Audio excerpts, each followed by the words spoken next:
Audio ഒക്കെ അല്ലേ? Okay അല്ലേ?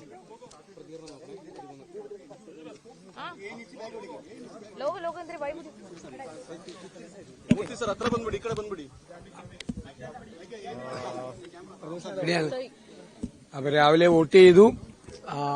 എന്റെ ബൂത്തായ കേസരി ബാലകൃഷ്ണ മെമ്മോറിയൽ ഗവൺമെന്റ് കോളേജിലാണ് 135 നമ്പർ ബൂത്തിലാണ് വോട്ട് ചെയ്തത്. കുടുംബസമേതം വന്നാണ് വോട്ട് ചെയ്തത്. തീർച്ചയായിട്ടും കേരളത്തിൽ എല്ലായിടത്തും എല്ലാവരും ഈ പോളിംഗ് പ്രക്രിയയിൽ പങ്കെടുത്ത്, ഈ ജനാധിപത്യ പ്രക്രിയയിൽ പങ്കെടുത്ത് ആ ജനാധിപത്യത്തെ വിജയിപ്പിക്കാൻ വേണ്ടിയിട്ടുള്ള ശ്രമങ്ങളിൽ പങ്കാളികളാകണമെന്നാണ് എന്റെ ആദ്യത്തെ അഭ്യർത്ഥന. വോട്ട് ചെയ്യാതെ ആരും മാറിയിരിക്കരുത്. വോട്ട് ചെയ്യാതെ ഇഷ്ടമുള്ളവർക്ക് വോട്ട് ചെയ്യാതെ അവരുടെ ജനാധിപത്യപരമായ മൌലികമായ അവകാശമാണ്. ആ അവകാശം ഉപയോഗിക്കാതിരിക്കരുത്. ആ ജനാധിപത്യ പ്രക്രിയയിൽ എല്ലാവരും, കേരളത്തിലെ എല്ലാവരും പങ്കാളികളാകണം എന്നാണ് എന്റെ വിനയപൂർവ്വമായ അഭ്യർത്ഥന.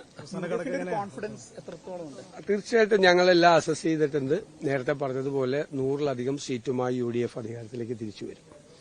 ഇപ്പൊ നേരത്തെ കഷ്ടിച്ച് ഞങ്ങൾക്ക് ഭൂരിപക്ഷം തന്നിരുന്നവരൊക്കെ അഭിപ്രായം മാറ്റിയല്ലോ. ഭയങ്കര ബുദ്ധിമുട്ടായിരുന്നു ഞങ്ങൾക്ക് ഭൂരിപക്ഷം തരാൻ വേണ്ടിയിട്ട്. ഭയങ്കര പ്രയാസപ്പെട്ട് ഇപ്പൊ അതിന്റെ റേറ്റ് ഉയർന്നു വന്നല്ലോ. ദേശീയ സർവേകളിലെല്ലാം നല്ല നിലയിലേക്ക് UDF വരുന്നുണ്ട്. എല്ലാ ദേശീയ സർവേകളിലും മികച്ച രീതിയിൽ നടന്നു. ഈ തട്ടിക്കൂട്ടിയ സർവേകളുടെ കാര്യമല്ല ഞാൻ പറഞ്ഞു. തട്ടിക്കൂട്ടിയ 2-3 സർവേകൾ കേരളത്തിലുണ്ട്. അതായത് കഴിഞ്ഞിട്ട് വല്ല വിശദമായിട്ട് പറയാം. അവരുടെയൊക്കെ വിശ്വാസ്യത അവർ തന്നെ കളഞ്ഞു വിളിച്ചിരിക്കുകയാണ്. ഞാൻ പറഞ്ഞല്ലോ, 3 മാസത്തിനിടയിൽ 4 പ്രാവശ്യം കേരളം മുഴുവൻ ചുറ്റി സഞ്ചരിച്ച ഒരാളാണ് ഞാൻ. ജനവികാരം കൃത്യമായി ബോധ്യപ്പെട്ടിട്ടുള്ള ഒരാളാണ്. ഞങ്ങളുടെ കൃത്യമായ അസസ്മെന്റാണ്.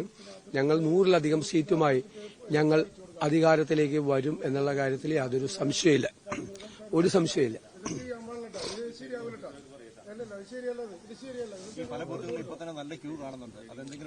അല്ല, നല്ല ജനാധിപത്യ പ്രക്രിയ വിജയിക്കണം. എപ്പോഴും ആളുകൾ വന്ന് അത് ചെയ്യണം. അത് വന്ന് ഉറപ്പായിട്ട് ചെയ്യണം. അത് നല്ലൊരു ട്രെൻഡാണത്. ആളുകൾ വന്ന് വോട്ട് ചെയ്യണം. അവർക്കിഷ്ടമുള്ളവർക്കല്ല അവർ വോട്ട് ചെയ്യണത്. അവരിതെല്ലാം കേരളത്തിലെ പ്രബുദ്ധരായ രാഷ്ട്രീയ ബോധ്യമുള്ള ആളുകളാണ്. എല്ലാം കൃത്യമായി നിരീക്ഷിക്കുന്ന ആളുകളാണ്. സർക്കാരിനെയും നിരീക്ഷിക്കും, അവർ പ്രതിപക്ഷത്തെയും കൃത്യമായി നിരീക്ഷിക്കും. രാഷ്ട്രീയ സാഹചര്യങ്ങൾ നിരീക്ഷിക്കും. ഇപ്പോഴത്തെ അന്തരീക്ഷം നോക്കും. നമുക്കറിയാലോ, നാടൻ ചായക്കടകളിൽ പോയാൽ പോലും അന്താരാഷ്ട്ര കാര്യങ്ങൾ ചർച്ച ചെയ്യാൻ നമ്മളെക്കാൾ യോഗ്യരായിട്ടുള്ള ആളുകളാണ്. അവർ പത്രങ്ങൾ വായിക്കുന്നവരാണ്, ഒന്നിലധികം പത്രങ്ങൾ വായിക്കുന്നവരാണ്, ചാനലുകൾ കാണുന്നവരാണ്, രാഷ്ട്രീയം നിരീക്ഷിക്കുന്നവരാണ്. അപ്പൊ നല്ല രാഷ്ട്രീയ ബോധ്യത്തിന്റെ അടിസ്ഥാനത്തിൽ വോട്ട് ചെയ്യുന്ന ഒരു ജനതയാണ് കേരളത്തിൽ. അതാണ് ഞങ്ങളുടെ പ്രതീക്ഷ. തീർച്ചയായിട്ടും അവർ ഞങ്ങൾക്ക് അനുകൂലമായി ഈ രാഷ്ട്രീയ സാഹചര്യങ്ങളെല്ലാം വിലയിരുത്തി നല്ല പിന്തുണ ജനങ്ങളുടെ ഭാഗത്തുനിന്ന് ഉണ്ടാകും തന്നെയാണ് പ്രതീക്ഷിക്കുന്നത്. ഞാൻ തീർച്ചയായിട്ടും സെൻട്രൽ ഇലക്ഷൻ കമ്മീഷനെയും ചീഫ് ഇലക്ടറൽ ഓഫീസറെയൊക്കെ പല ബന്ധപ്പെട്ടു. ഇതുവരെ എന്റെ രാഷ്ട്രീയ ജീവിതത്തിലെ അനുഭവത്തിൽ ഇതുവരെ ഇല്ലാത്ത അനുഭവങ്ങളാണ് ഉണ്ടായത്. ഏതായാലും ഇലക്ഷൻ ഡ്യൂട്ടിക്ക് ചാർജുള്ള ആളുകൾ ചെന്നപ്പോൾ മാത്രമല്ല, ഒരു പോസ്റ്റലോട്ടില്ല. ഫെസിലിറ്റേഷൻ സെന്ററിൽ 1 മുതൽ 8 വരെ ഉണ്ട്. 3 പ്രാവശ്യം പോയിട്ട് പോലും ബാലറ്റ് കിട്ടാത്തവരുണ്ട്. ഇപ്പൊ എന്റെ നിയോജകമണ്ഡലത്തിലെ ആളുകൾക്ക് ചിലർക്ക് ഡ്യൂട്ടി എറണാകുളത്താണ്, ചിലർക്ക് വൈപ്പിനിലാണ്. വൈപ്പിനിൽ പോകുന്നവർക്ക് ഫോർട്ട് കൊച്ചിയിലാണ് ഫെസിലിറ്റേഷൻ സെന്റർ, മറ്റേത് എറണാകുളത്താണ്. 2 സ്ത്രീകളൊക്കെ ടീച്ചേഴ്സ് ആയിട്ടുള്ള ആളുകളുണ്ട്, സ്ത്രീകളായിട്ടുള്ള ആളുകളുണ്ട്. അവരൊക്കെ എത്രയോ പ്രാവശ്യം ചെന്നിട്ട് ബാലറ്റ് ഇല്ല എന്ന് പറഞ്ഞ് മടങ്ങേണ്ട ഒരു അവസ്ഥയാണ്.